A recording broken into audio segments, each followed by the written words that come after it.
Olá a todos, boa noite, boa tarde para o pessoal do Brasil. Mais uma vez, com muita alegria, nós começamos mais uma semana a nossa aula. Dessa semana também nós acabamos trazendo para quarta-feira, por conta também do Jogo do Brasil, que teve na segunda-feira. E agora sim a gente pode se ocupar, obviamente, com a nossa Sagrada Torá e fazer da melhor maneira possível isso que a gente está se propondo no dia de hoje. Bom, nós estamos numa data muito especial. O dia hoje, aqui em Israel, nós já entramos no dia 17 de Tammuz, que, como vocês sabem, o dia pelo judaísmo ele começa na noite, como está escrito na criação do mundo, Vayerev Vaiboker, foi noite e foi dia, e a gente já entrou no dia 17 de Tammuz, e quando a gente começa a falar um pouquinho sobre essa data, a gente sempre lembra que é o período das 3 semanas. É o período que a gente agora vai deixar de fazer uma coisas. É o período que a gente, a partir de agora, vai deixar de estar feliz e vai deixar de cortar o cabelo e fazer a barba e escutar música.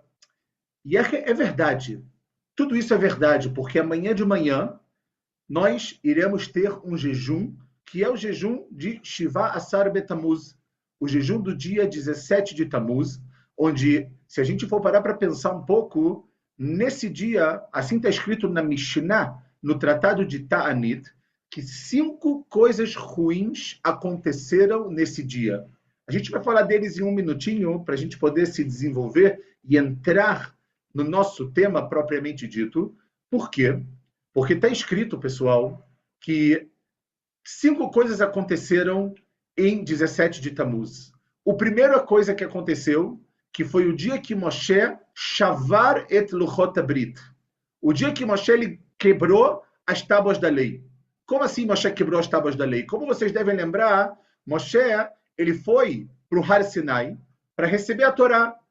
E ele ficou lá por 40 dias e 40 noites, e quando o povo judeu foi fazer a conta de quando Moshe deveria voltar, eles fizeram uma conta um pouco equivocada, eles acabaram não contando um dos dias, e eles falaram, Moshe já deveria ter voltado, então ele não está mais aqui. Eles fazem um bezerro de ouro, Aharon Cohen, o irmão de Moshe, tenta impedir tudo aquilo, como a gente conhece do famoso episódio do bezerro de ouro, e no final das contas nós sabemos o que aconteceu. O povo joga num caldeirão o ouro que eles pegam das suas esposas, e dali sai um bezerro e eles começam a bailar, eles começam a dançar, e de repente vem Deus e fala, Moshe, está na hora de descer. Está na hora de descer, porque esse povo que você tirou do Egito não está muito bem.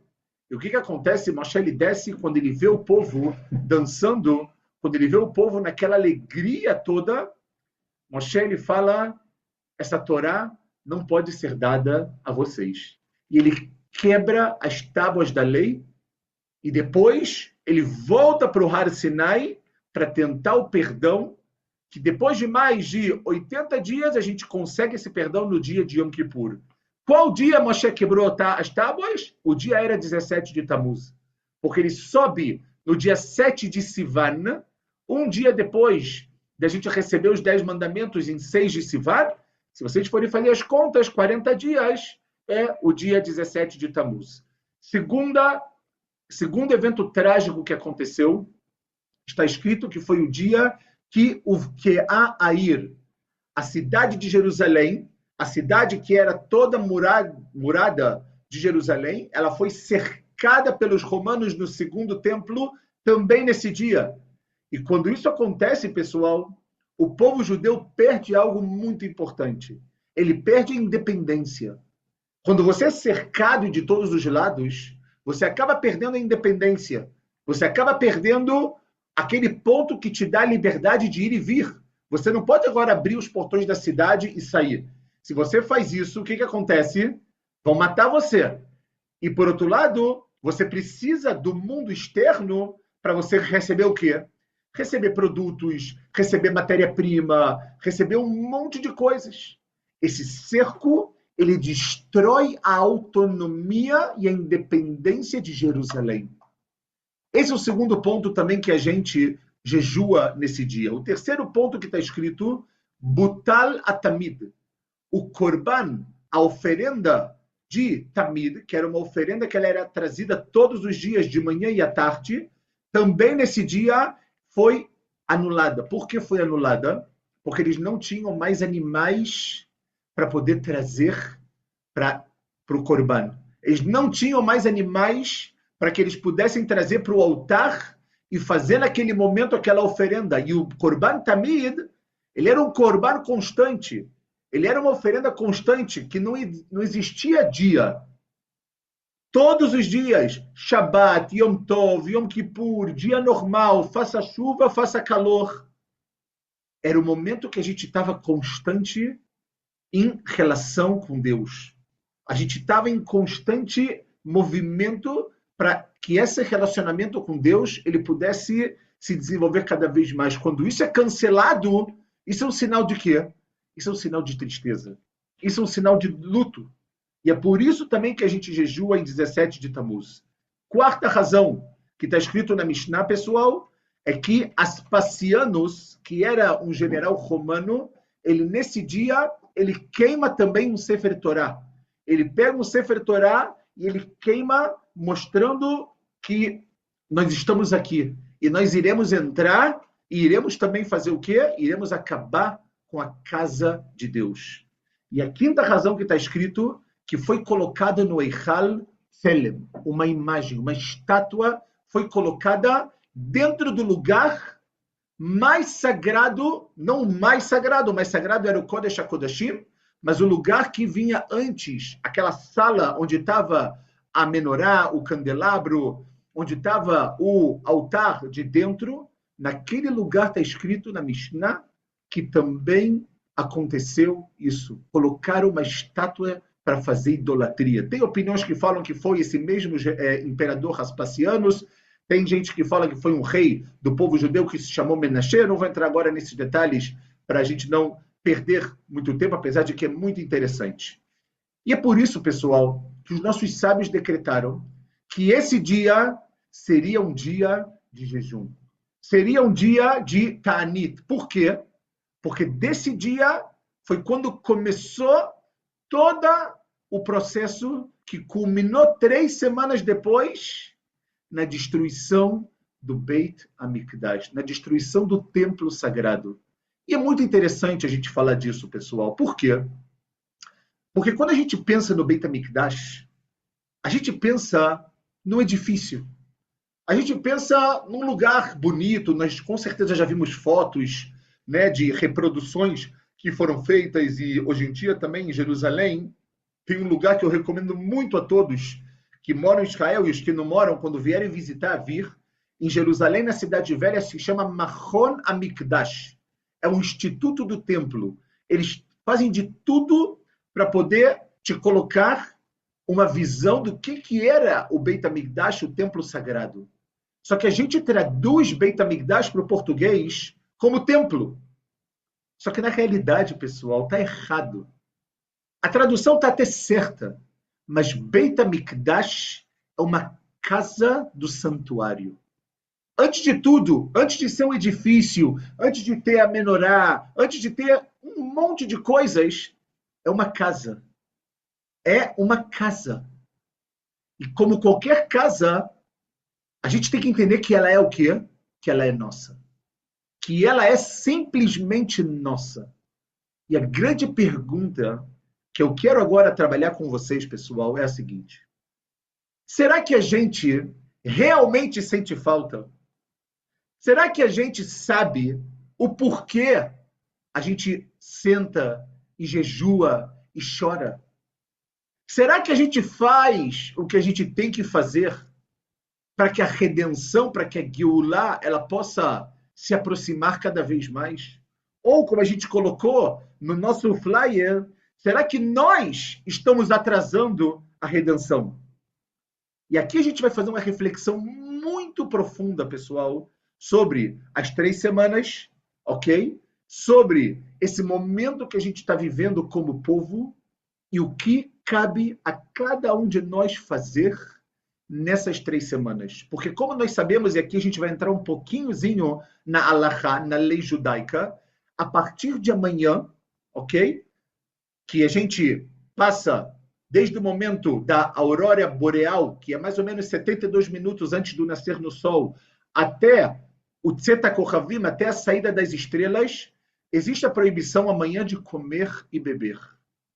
É a única proibição que a gente tem nesse dia. Diferente de Tisha B'Av, que a gente vai falar disso mais para frente, e até mesmo Yom Kippur, não existe nenhum tipo de proibição além dessa proibição. Ou seja, pode-se colocar sapato de couro, quem precisa tomar banho pode tomar banho, mas é óbvio que a gente tenta, de alguma maneira, reduzir esse prazer, reduzir essa alegria que muitas vezes isso tudo traz para a gente. Por quê? Porque a gente acabou de mostrar 5 tragédias que aconteceram nesse dia. Historicamente falando, esse dia, historicamente falando, não é um dia da gente bailar, é um dia da gente refletir. É um dia da gente parar, pensar e pensar na seguinte maneira: o que eu, ser humano, tenho a ver com tudo isso? De que maneira eu posso apressar essa construção? De que maneira eu quero que a casa de Deus no mundo ela esteja aqui fisicamente? Não só nos sonhos, não só nas fotos, não só nas maquetes, que a gente, graças a Deus, também aqui em Jerusalém, a gente tem maquetes do templo que você fica impressionado com a grandeza, com a santidade, só daquilo que você vê. Imagina ter esse lugar na nossa vida. Então, para que a gente possa sentir, pessoal, nossos sábios colocaram para a gente algumas proibições. Por exemplo, a partir de amanhã, ok? Já é proibido escutar música. Já é proibido escutar música com instrumentos musicais. Por quê? Porque a música, ela tem uma alegria, ela traz uma alegria para a alma. Então, para que a gente sinta que alguma coisa está diferente, alguma coisa está errada, quando a gente fala do todo, quando a gente fala do povo judeu, que a gente está, como um todo, a gente está de luto, no final, a gente vê que a música, se ela te traz alegria, então deixa ela um pouquinho de lado. Além disso, para os Ashkenazim, também a partir de amanhã, já fica proibido fazer a barba e cortar o cabelo. Durante 3 semanas, até a saída de Tisha B'Av, existe também essa proibição. Nós não realizamos também casamentos mais nesse período das 3 semanas. Por quê? Porque esse período ele é chamado, na Halachá, pessoal, na lei judaica, de Bein HaMetzarim. O que é Bein HaMetzarim? Meitzar é um sofrimento. É um período que ele acontece dentro de 2 datas, que são chamadas das 3 semanas, Shiloshet HaShavuot, em que o povo judeu sofreu e sofre até hoje com as consequências do que aconteceu. Tanto em 17 de Tammuz, quanto também em Tisha B'Av, como a gente já vai falar um pouquinho mais para frente, não hoje, relacionado a isso. Então, a gente vê que tudo isso vem para despertar na gente alguma coisa. O próprio jejum que a gente vai fazer amanhã, ele não vem para fazer com que a gente sofra. Ele vem para mostrar para a gente, olha, tem alguma coisa diferente acontecendo. Ela liga aquela luz amarela falando, não pode passar o dia como algo normal. E essas leis, elas só vão ficando mais rigorosas. Quando entrar no mês de Av, então já vai ter também uma proibição de não comer mais carne, nem carne vermelha e nem carne de frango. Por quê? Porque esse tipo de comida, eles trazem para a pessoa também alegria. É proibido também nesses dias, a partir do mês de Av, tomar vinho.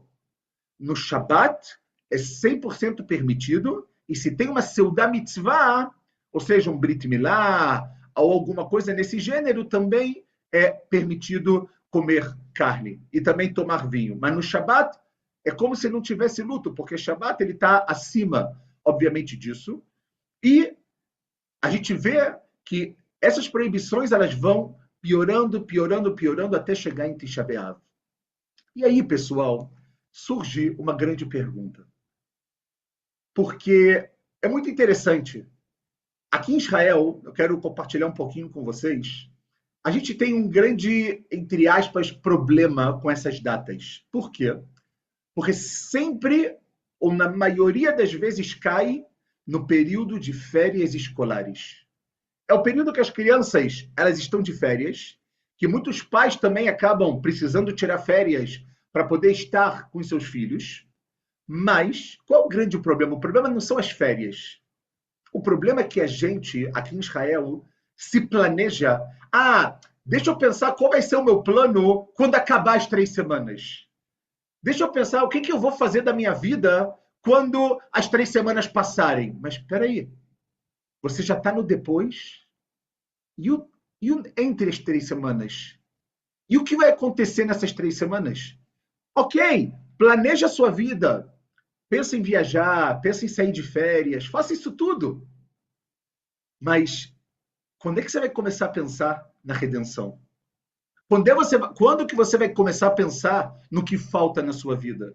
Quando você vai começar a pensar de verdade na falta que o mundo tem de não ter a casa de Akadosh Baruch Hu? Não, mas olha, eu vou jejuar amanhã, eu vou me esforçar muito para não escutar música, para quando entrar o mês de Ava, eu também não vou comer carne, e eu não vou fazer a barba, e não vou cortar meu cabelo. Em Tisha B'Av eu vou jejuar. E eu pergunto para vocês, eu peço perdão pela minha pergunta, mas a minha pergunta ela é 100% construtiva e, antes de tudo, ela é para mim também. É isso que são as 3 semanas para você? Jejuar no início, jejuar no final e deixar de escutar música e deixar de comer carne e não cortar o cabelo. É isso? E se é isso, pessoal, a gente está completamente errado.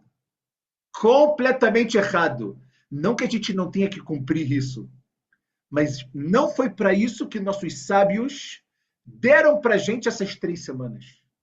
Eles deram para a gente essas 3 semanas, pessoal, para a gente parar para pensar.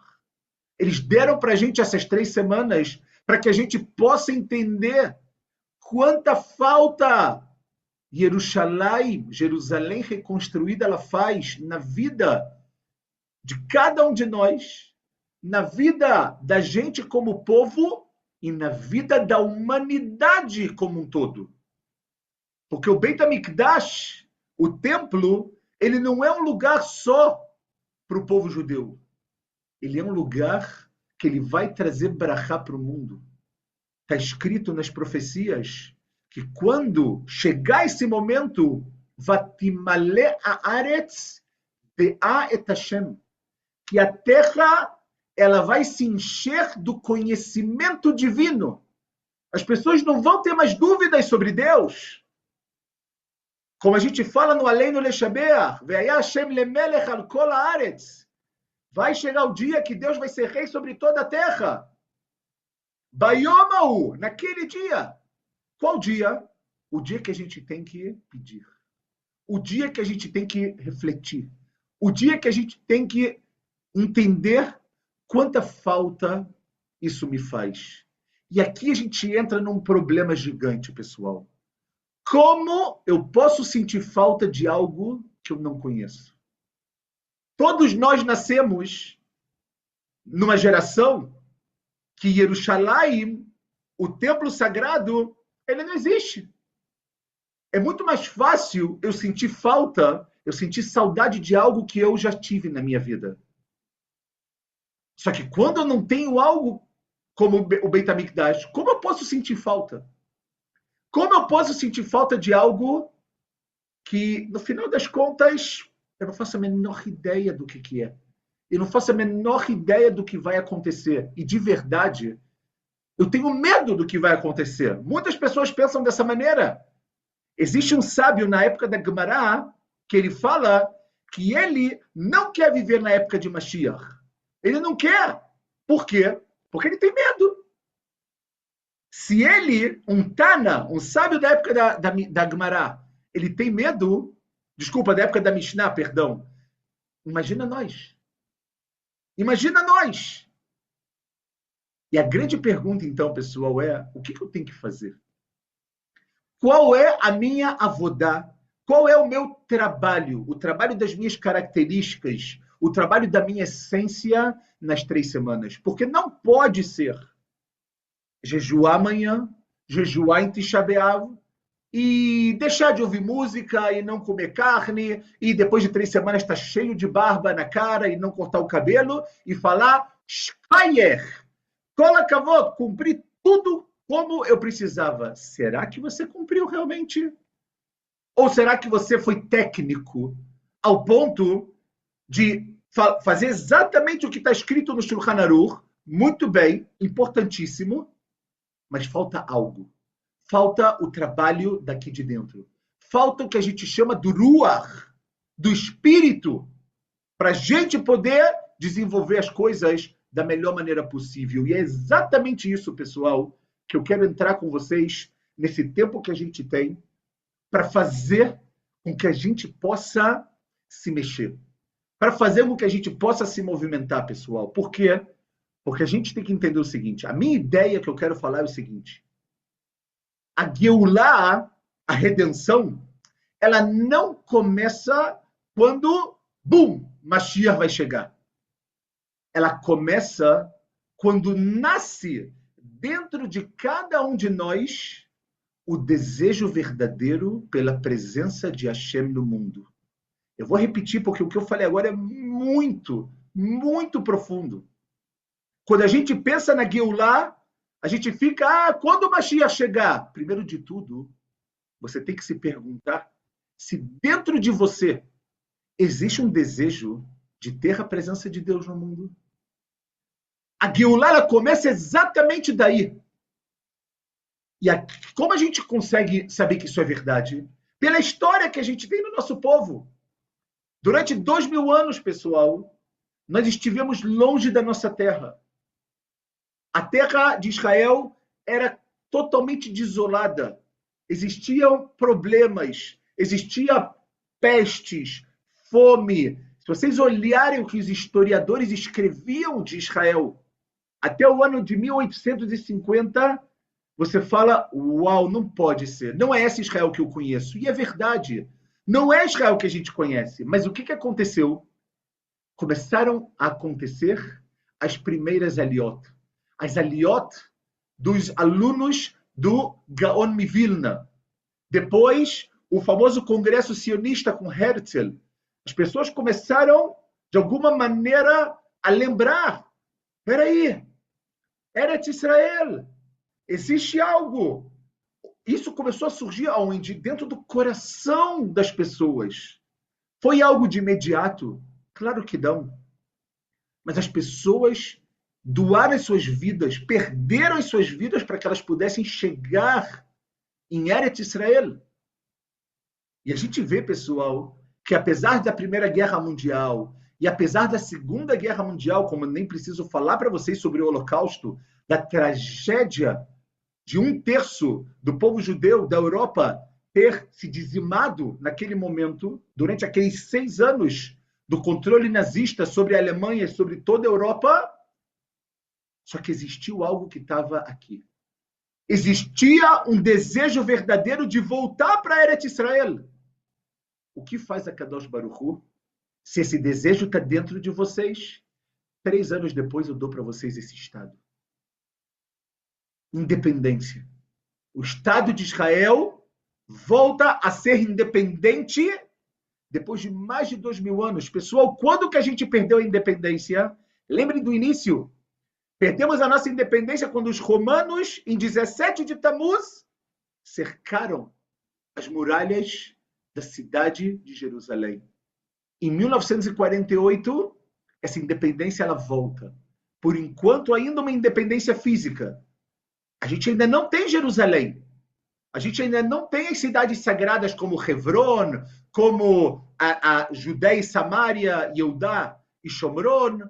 A gente não tem esses lugares, o norte de Israel, muitos lugares do Golan. Só que isso, as pessoas que estão aqui começam a querer, começam a trabalhar, começa a nascer dentro delas um verdadeiro desejo. Eu quero Jerusalém. Eu quero Hebron. Eu quero estar com os meus patriarcas, as minhas matriarcas, a Me'arat HaMachpelah. Como pode? Shem. E o que acontece? 19 anos depois, a gente avança. Guerra dos 6 dias. Yom Yerushalayim. Yerushalayim volta a ser nossa. Só que ela volta a ser nossa ainda não completamente. Porque ainda existe alguns pontos em Jerusalém que a gente precisa mudar.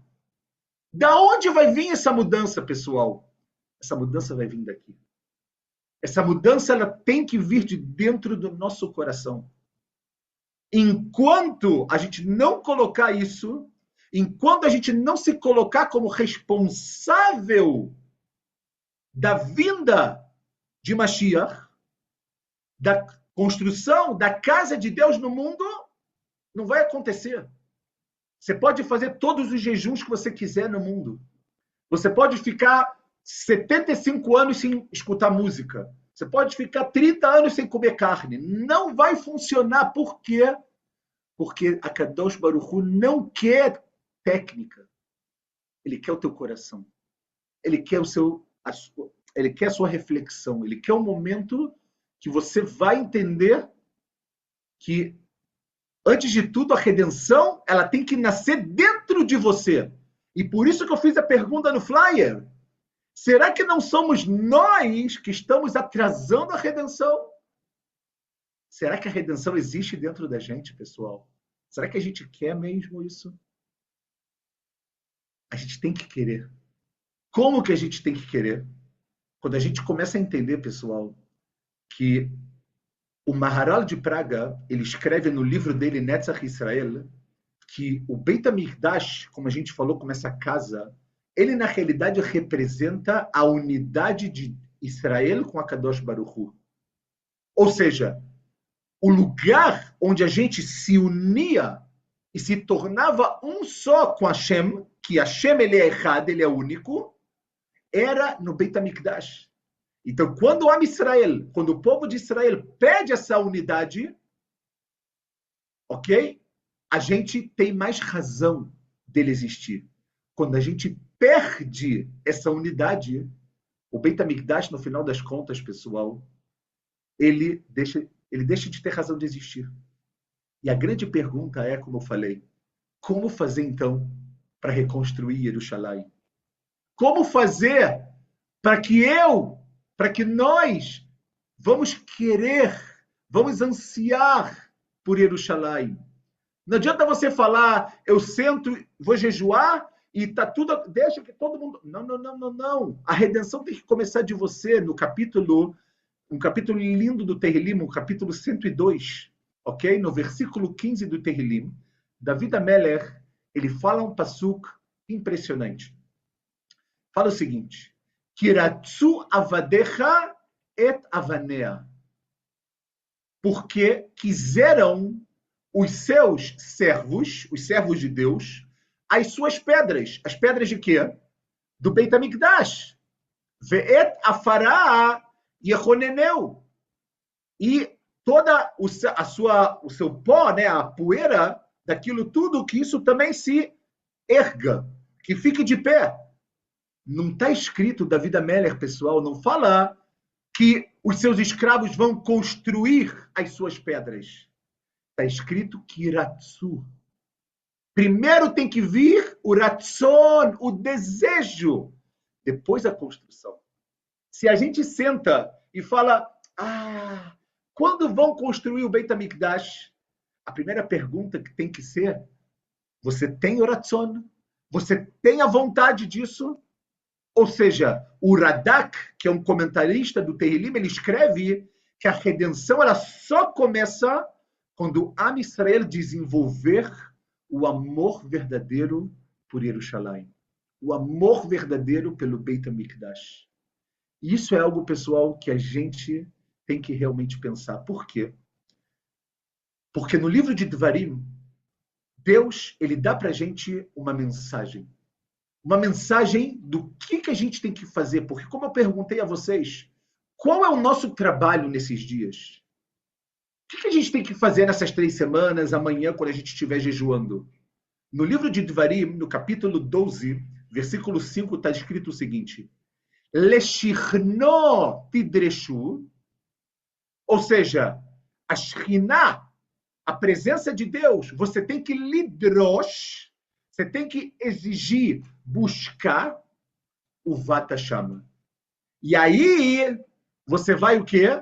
Você vai encontrar. Olhem a dica que a Kadosh Baruch Hu está falando para a gente. Antes de você querer encontrar, você tem que o quê? Você tem que lidrosh. Você tem que exigir. Você tem que buscar. Porque não tem como você encontrar algo se você não pede por aquilo.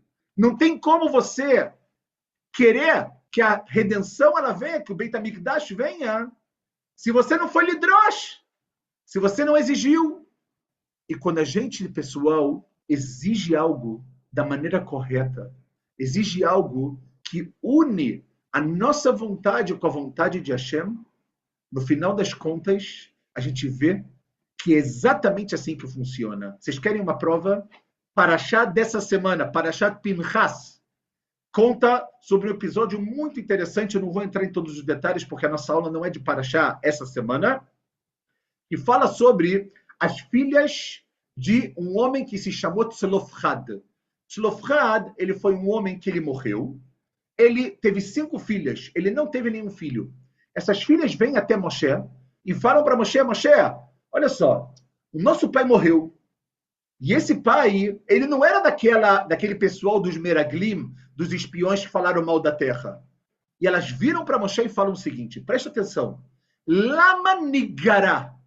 O que é Lama Nigará? Por que a gente tem que ser mais garua? Por que a gente tem que ser menor do que as outras pessoas? Porque o fato de que o nosso pai não teve um filho homem para herdar a terra de Israel, nós, 5 filhas, não vamos ter parte nessa herança? Não vamos ter parte nessa? Vem Moshe, e o que ele faz? Ele traz o mishpat para Kadosh Baruch Hu. Ele traz a lei e ele pergunta para Deus, Deus, então, como assim então? A lei, pessoal, era clara.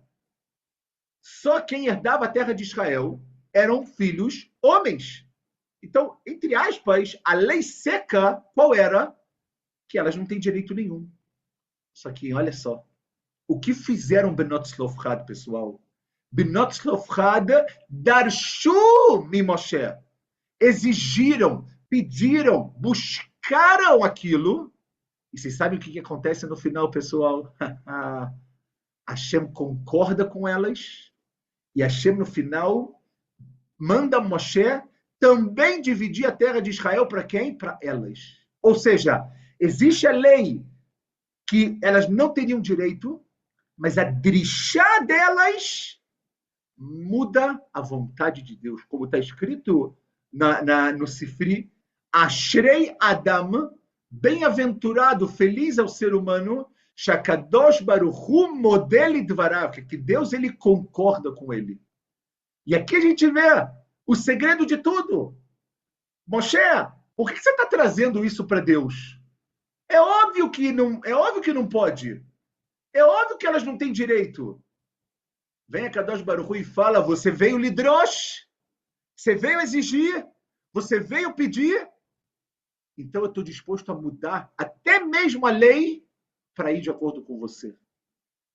E esses são os dias, pessoal, que a gente está vivendo agora.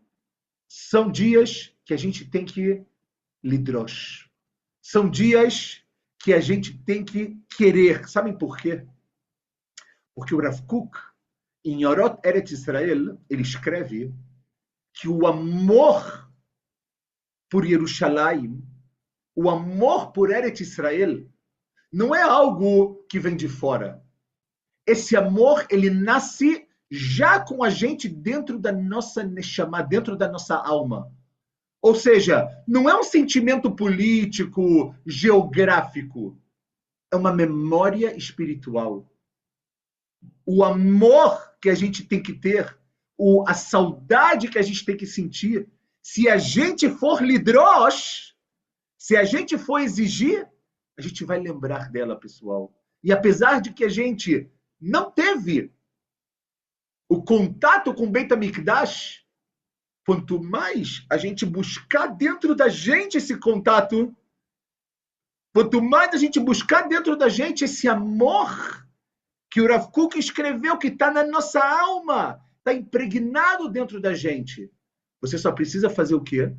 Você só precisa colocar para fora. Então, esse é o desejo. O desejo, a drishá, é o fundamento de tudo, pessoal. Porque antes da gente agir, antes de Mashiach chegar, tem que ter o querer. Tem que ter o nosso coração. E se é assim, a gente pode entender algo muito interessante. O Rambam, o Maimônides, em Ilhot Tshuvah, quando ele trata das leis da Tshuvah, ele explica que toda Tshuvah que a pessoa ela faz, ela começa por uma decisão interior. Ou seja, ninguém faz Tshuvah mudando a ação de uma hora para outra. Você primeiro precisa de um desejo interior, de uma decisão de você com você mesmo, de se arrepender, de mudar, de se transformar. Então, primeiro você muda o ratzon, a vontade, e depois você passa, obviamente, a mudar a sua vida. Então, pessoal, se é assim, e de acordo com o Rav Kook também, a Tshuvah, ela veio mesmo antes da criação do mundo. Ou seja, a Tshuvah não é só você se arrepender do pecado. A Tshuvah, no final das contas, também é você voltar para o seu verdadeiro eu, pessoal. E aí a gente vê que, no final, como então eu consigo sentir falta? A Gemara, no Tratado de Tanit, ela fala o seguinte, preste atenção, uma Gemara muito famosa, o Talmud. Kol amitabel al Yerushalayim, zoche veroe besimchata. A pessoa que se enluta por Jerusalém tem o mérito de ver a sua alegria. Não está escrito aqui, pessoal, quem chora. Está escrito Kol amitabel. Quem vive com um pouco de luto.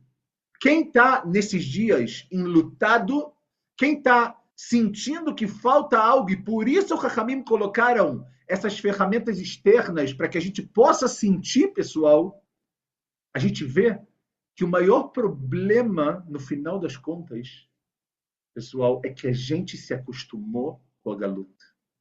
A gente se acostumou com o exílio. E quando o exílio vira algo normal, a gente para de desejar Geulah. O exílio não é normal. Ter Yerushalayim, ter o Kotel Amaravi, o Muro das Lamentações, uau, que santidade! E não ter o Beit HaMikdash não é normal. A gente não pode se satisfazer com isso. Porque isso traz para a gente que a gente vai acabar parando de desejar a Geulah, pessoal. A gente vai parar de desejar tudo o que a gente precisa para poder, obviamente, no final das contas, seguir adiante. Então, se é assim, baseado em tudo que a gente falou, pessoal, até agora, eu realmente pergunto para vocês, então o que a gente faz? O que a gente faz além de Lidrosh? O que a gente faz além disso? Primeiro, esse é o ponto de partida. A maneira pela qual Jerusalém vai vir para o mundo mais rápido, mais devagar, ela vai vir. Sabe por que ela vai vir? Porque ela é uma garantia divina. Não é uma garantia de um ser humano. Ela é uma garantia de Deus. E se é uma garantia de Deus, nenhum ser humano pode frear. Nenhum ser humano vai interromper esse processo. Pode demorar um pouco mais, pode demorar um pouco menos, e a gente pede, obviamente, que seja o mais rápido possível. Mas quem pensa que um ser humano, mesmo o mais forte de todos hoje em dia no mundo, que ele vai parar o que está acontecendo aqui, ele está completamente enganado. Então, tudo isso vem de acordo com a nossa vontade, pessoal, com a nossa oração, com a nossa drishá. Pensa em David Ameller. Ele não fala que a gente constrói as pedras do templo. Ele fala, primeiro de tudo, queira as pedras do templo. Sinta que você precisa disso. Por quê? Porque Am Israel e Yerushalayim é como o marido e a sua esposa. A gente, nenhuma mulher entra na Rupá, que é o local do casamento judaico, com força. Ninguém obriga e fala, vai, entra. Não, não, não, não, não. A gente não quer com força. A gente não quer becoar, a gente quer beratzon.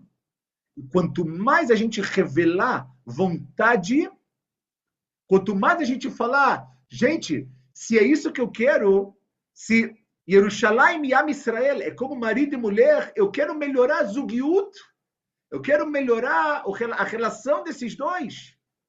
Então, se eu quero melhorar, pessoal, eu quero no final trazer a Shekhinah para esse mundo. Só que para isso acontecer, eu preciso desejar. Eu preciso ter isso dentro de mim. Então a gente vê, se vocês me perguntarem, então qual é o trabalho desses dias? Mais uma vez, é o trabalho de querer. É o trabalho de exigir, de falar para Kadosh Baruch Hu, dai, Deus, eu quero me unir a você. Eu quero estar na sua casa. Eu quero ir além do Kotel Maravilha. A gente tem que parar de se satisfazer com o que a gente tem. E olha que a gente tem avançado tanto, pessoal, tanto. Pensem vocês nos últimos anos, como a gente avança, constrói, melhora essa terra. A gente sabe que a gente já está na Geulah, mas ainda falta. Por quê? Porque muitas vezes falta porque a gente se acostuma. A gente se acostuma e fala, tá bom. Então, não, não, não, não, não, não. A gente tem que fazer algo verdadeiro, algo puro, algo sagrado, colocar a nós mesmos nessa vontade de ter o Beit HaMikdash sem medo, pessoal. Sem medo, por quê? Porque é de Deus. Se é de Deus, se é divino, é para o bem. Se é divino, é para trazer para o mundo brachá. Vai trazer para o mundo brachá. Os nossos livros sagrados escrevem que toda brachá que o mundo recebe, a fonte dessa bênção, ela é exatamente o lugar do Beit HaMikdash.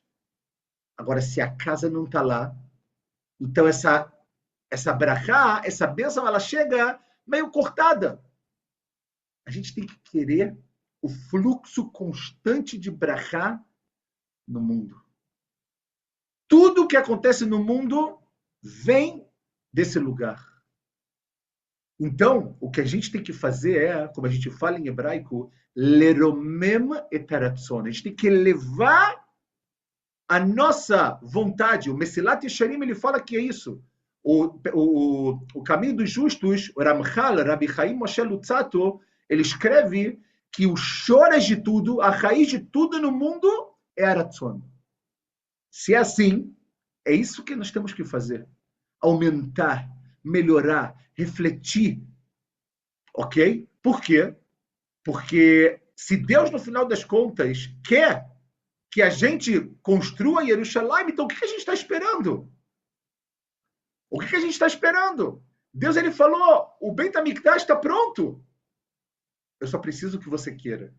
Eu só preciso ver que esse utensílio, que essa casa, ela vai chegar dessa vez nas mãos apropriadas, nas mãos de pessoas que querem. E, pessoal, pensem na nossa história recente. Desde as primeiras Aliot até hoje. Quanto mais nós colocamos na nossa vida a vontade, quando a gente menos percebe, quando a gente menos espera, Deus, ele faz com que a brachá ela desça e ela acontece nesse mundo. É algo impressionante, mas tudo tem que começar de dentro da gente. A gente não tem que inventar. A gente não tem que fazer nada, porque como eu disse para vocês que o Rav Kook escreveu, isso está dentro o quê? Da nossa alma. A gente só tem que deixar e dar lugar para que isso possa acontecer. Por quê? Porque a raiz de todos os problemas que a gente tem no mundo, tanto em Medinat Israel quanto no mundo, é a falta, pessoal. É a falta do Mikdash, é a falta desse santuário. Agora, como eu falei, a gente se acostumou a falar, ok, a gente se acostumou a pensar que eu olho para Jerusalém e eu vejo lá a mesquita dourada, e eu tiro aquela foto e a mesquita é bonita, e eu falei, ok, esse é o matzav. Não. Não é para leitragel. Isso se chama leitragel para uma chaim metzumtzamim. A gente se acostumar com uma vida muito, muito compacta. Não é uma vida que ela te faz crescer. É uma vida que te limita, pessoal. E a vontade, a ratzon, ela vem para curar essa parte da sua alma. Quando você tem vontade, você vai revelar no final das contas a saudade que você sente. Apesar de que você nunca esteve lá, porque quando a gente nasceu, a gente não tinha o Beit HaMikdash. Mas quando muitas pessoas nasceram, elas também não tinham o Estado de Israel independente, e hoje tem. Quando muitas pessoas nasceram, não tinha a possibilidade de chegar no Kotel, no Muro das Lamentações, e hoje tem. Da onde vem isso tudo? Tem que vir o despertar da nossa alma, o despertar da nossa vontade, o despertar de tudo isso. Só para a gente poder finalizar, porque a gente realmente hoje tem que terminar um pouquinho mais cedo, porque vai ter já uma outra aula. O Rav Kook, ele fala algo fenomenal sobre esses momentos. Ele diz que qual é a tchuvá, o arrependimento maior que o ser humano ele pode ter.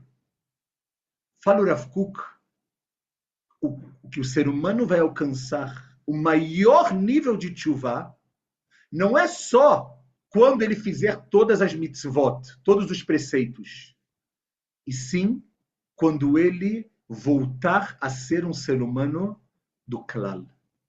Prestem atenção. Enquanto o ser humano continuar vivendo nos galetamot, na sua vida particular, e ele não entender que ele faz parte de um todo, que se chama Eretz Israel, que se chama Am Israel, enquanto ele não entender isso, fala o Rav Kook, ele sempre vai ser um homem limitado, um ser humano limitado.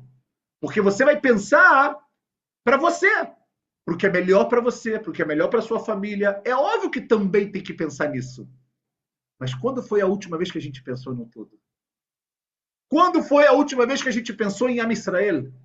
Quando foi a última vez que a gente deixou os nossos desejos de lado para pensar em Am Israel?